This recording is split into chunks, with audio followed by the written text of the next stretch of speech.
নমস্কার দর্শক বন্ধুগণ, সাধক জীবন চ্যানেলে সকলকে স্বাগত জানাই। আজকে যোগী কথামৃত থেকে পাঠ, পরমহংস যোগানন্দের জীবনী, যোগী কথামৃত, পর্ব 4, পরবর্তী অংশ। দেখলাম এক সৌম্যমূর্তি সাধু পণ্ডিতজির বাড়ির প্রাঙ্গণের ঠিক বাইরেই দাঁড়িয়ে আছেন। তিনি সেই স্বয়ংসিদ্ধ ভবিষ্যৎ বক্তা, আর আমার মধ্যে উচ্চ ঈশ্বরে যেসব কথাবার্তা চলছিল তা বোধহয় শুনতে পেয়েছিলেন, কারণ অপরিচিত হলেও তিনি আমাকে তার কাছে ডাকলেন। দেখলাম তার প্রশান্ত নয়নদ্বয় হতে এক প্রচণ্ড শক্তি নির্গত হচ্ছে। বললেন, বৎস, এই পণ্ডিত মূর্খের কথা কখনো শুনো না। তোমার প্রার্থনার উত্তরে ঠাকুর তোমায় এই বলে আমার আশ্বাস দিতে বললেন যে সন্ন্যাসী তোমার ইহ জীবনের একমাত্র পথ। বিষয় ও কৃতজ্ঞতার এই পরম আশ্বাসবাণীতে আমি স্বস্তির আনন্দে হাসলাম। উঠান হতে পণ্ডিত মূর্খটি তখন আমায় ডাকছিলেন, চলে এসো, চলে এসো, ও লোকটার কাছ থেকে সরে এসো। আমার পথনির্দেশক সেই সাধু ব্যক্তিটি হাত তুলে আমায় আশীর্বাদ করে ধীরে ধীরে প্রস্থান করলেন। পঞ্চকেশ পণ্ডিত প্রবোধ তখন ওই চমৎকার মন্তব্যটি করলেন যে ওই সাধুটি তোমার মতোই মাথা পাগলা। তিনিও তার পুত্ররত্নটি তখন আমার দিকে সখেদে তাকাচ্ছিলেন। বললেন, শুনেছি ওই সাধুটিও বৃথায় ঘর ছেড়ে বেরিয়েছেন ঈশ্বর লাভের জন্য। আমি ফিরে চললাম। অনন্তদাকে বললাম, আমি আর এদের সঙ্গে কোনো বৃথা তর্ক করতে চাই না, এবার চলুন বাড়ি যাওয়া যাক। নিরুৎসাহ দাদাও তৎক্ষণাৎ ফিরতে রাজি হয়ে গেলেন এবং আমরাও শীঘ্রই কলকাতার ট্রেনে চড়ে বসলাম। বাড়ি ফিরবার সময় কিন্তু আমার অদম্য কৌতূহল আর চেপে রাখতে না পেরে জিজ্ঞাসা করে বসলাম, ডিটেকটিভ মহাশয় কি করে জানলেন যে আমি দুজন সঙ্গীর সঙ্গে পালিয়েছি? দুষ্টু হাসি হেসে দাদা বললেন, তোমাদের স্কুলে গিয়ে দেখলাম অমর ক্লাস থেকে বেরিয়ে আর বাড়ি ফেরেনি। তারপর দিন সকালে তাদের বাড়িতে গিয়ে একটা দাগ দেওয়া টাইম টেবিল আবিষ্কার করলাম। অমরের বাবা সেই সময় গাড়ি করে বেরোচ্ছিলেন আর সখেদে কোচম্যানকে বলছিলেন, ছেলেটা আজ আর আমার সঙ্গে বাড়ি করে স্কুলে যাবে না, সে বাড়ি থেকে পালিয়েছে।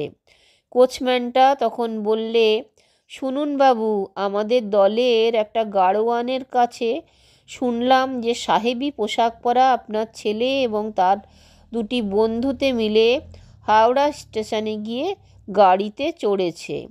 যাবার সময় তাদের চামড়ার জুতোগুলো কিন্তু তারা গাড়োয়ানটাকে বকশিস দিয়ে গেছে।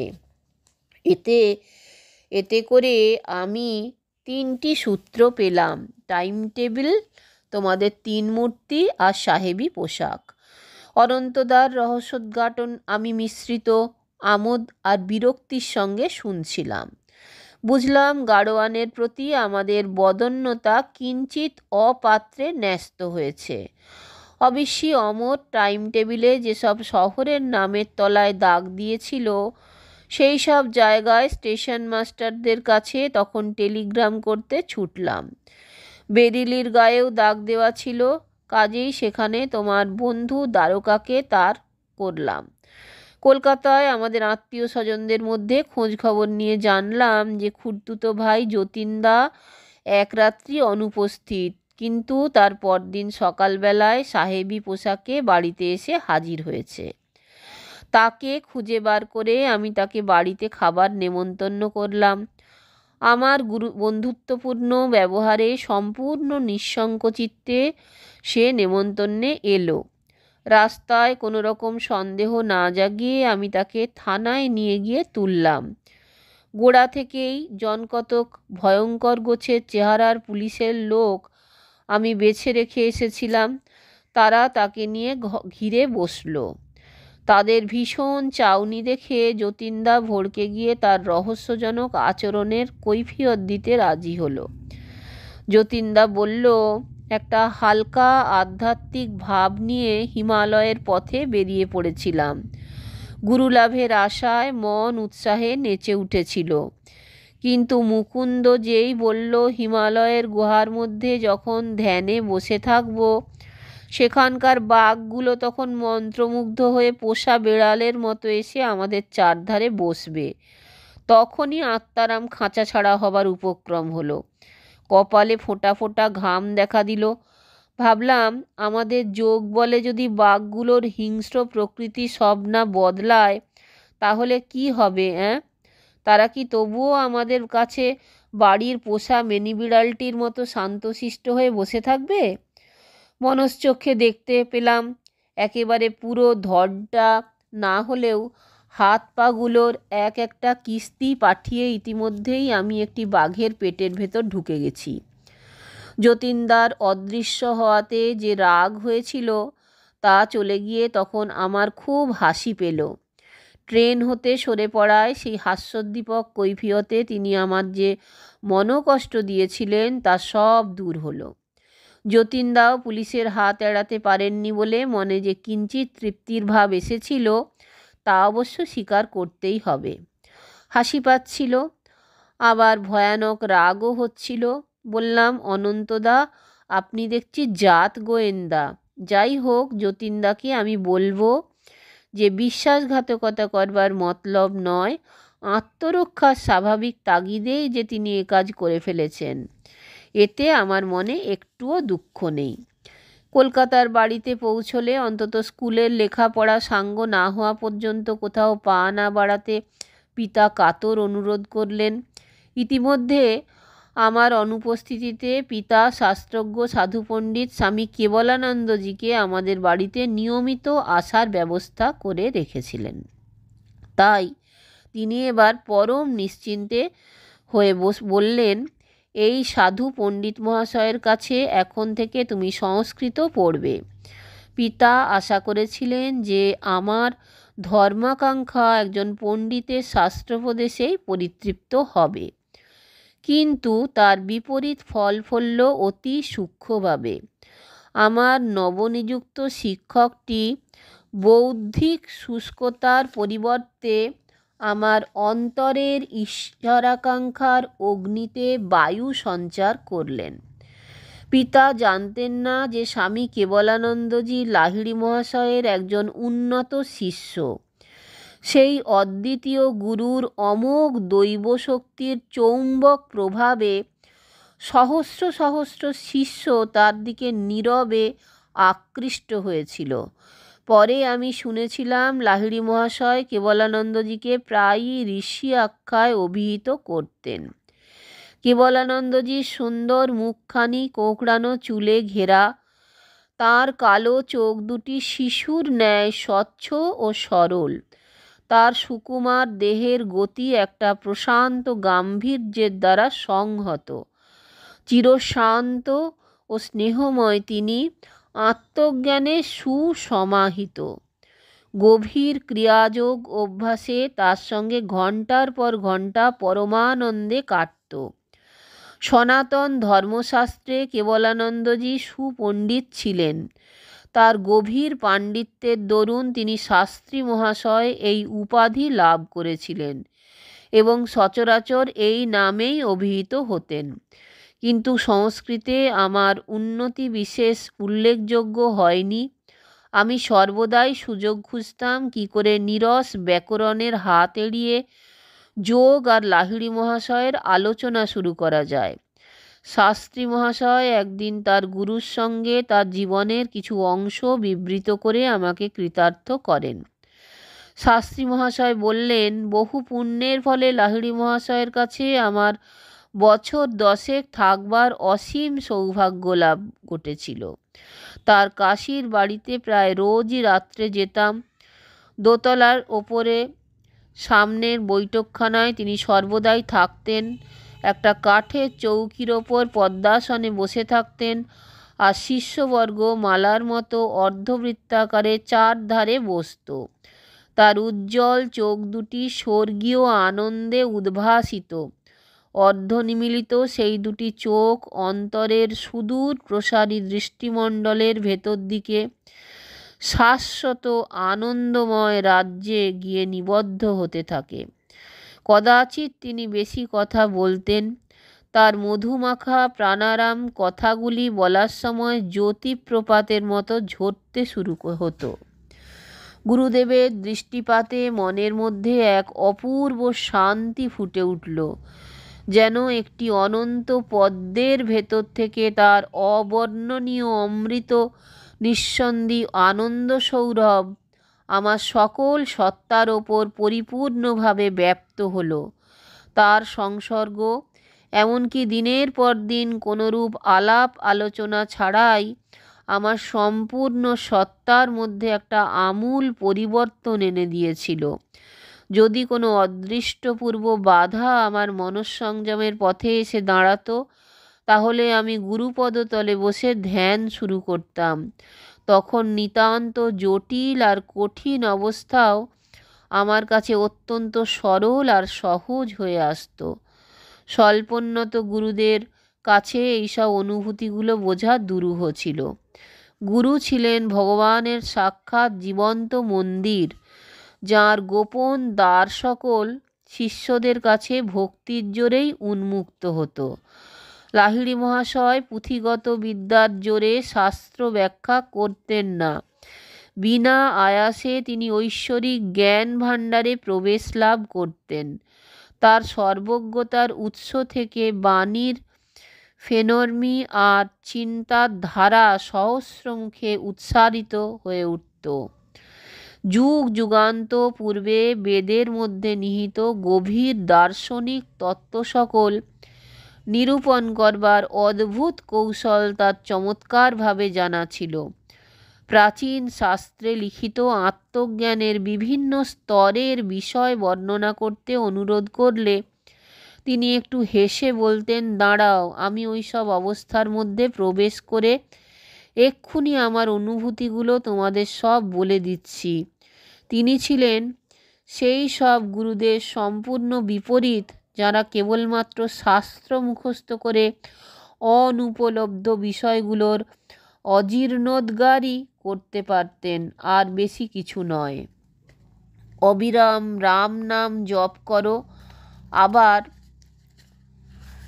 নিকটস্থ কোনো শিষ্যকে সেই অল্পভাষী গুরু প্রায়ই এই উপদেশ দিতেন, শ্লোকগুলোর মানে তোমার কাছে যেমন বোধ হয় তেমনিভাবে তাদের ব্যাখ্যা করো। আমি তোমার চিন্তা পরিচালিত করব, যাতে করে তোমার ব্যাখ্যা নির্ভুল হয়।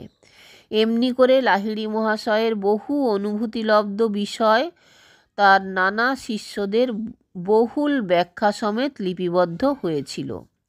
গুরুদেব কখনো অন্ধবিশ্বাসের উপদেশ দিতেন না। তিনি বলতেন, কথাগুলো কেবল খোলস মাত্র, ধ্যানেতে নিজ আনন্দ বোধরূপে ঈশ্বর উপলব্ধির প্রমাণ গ্রহণ করো। শিষ্যের সামনে যত রকম সমস্যাই উপস্থিত হোক না কেন, তিনি তার সমাধানে ক্রিয়াযোগ সাধনেরই উপদেশ দিতেন।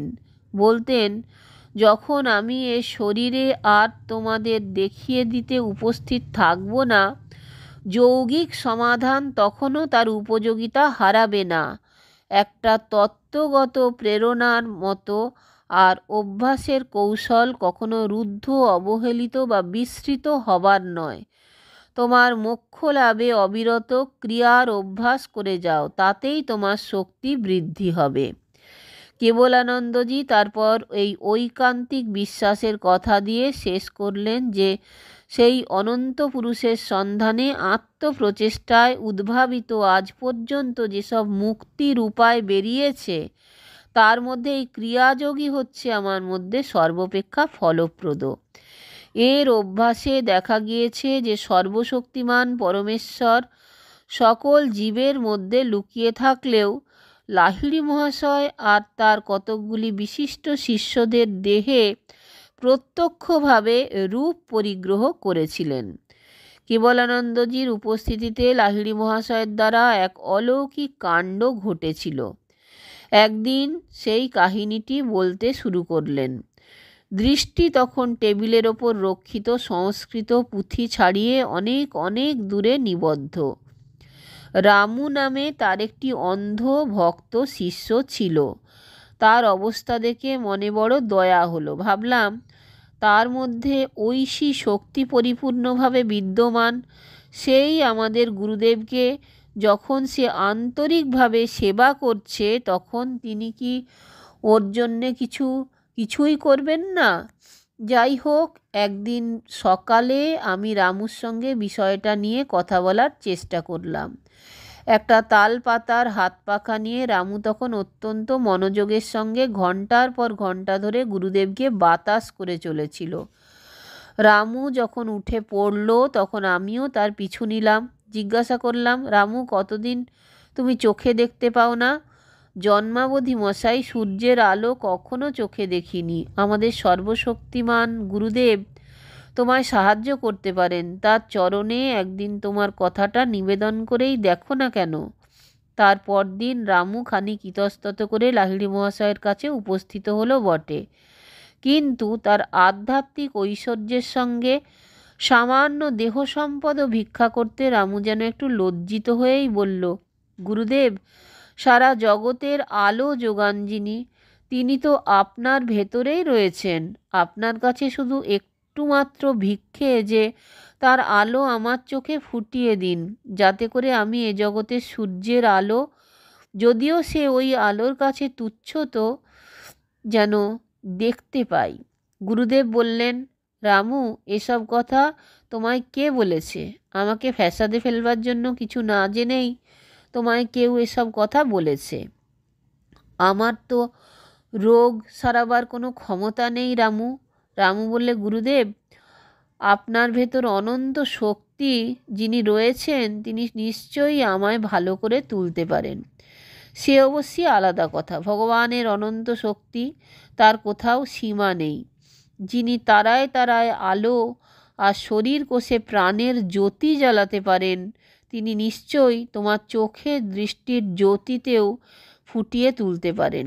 এই বলে গুরুদেব রামুর কপালে দুই ভ্রুর মাঝখানে স্পর্শ করে বললেন, তোমার মন ঠিক ওই জায়গায় লাগিয়ে রাখো আর 7 দিন ধরে অবিরাম রাম নাম জপ করে যাও। আবার তোমার চোখে সূর্যের আলোর নতুন অরুণোদয় হবে। আশ্চর্য, 1 সপ্তাহের মধ্যেই ঠিক তাই হলো।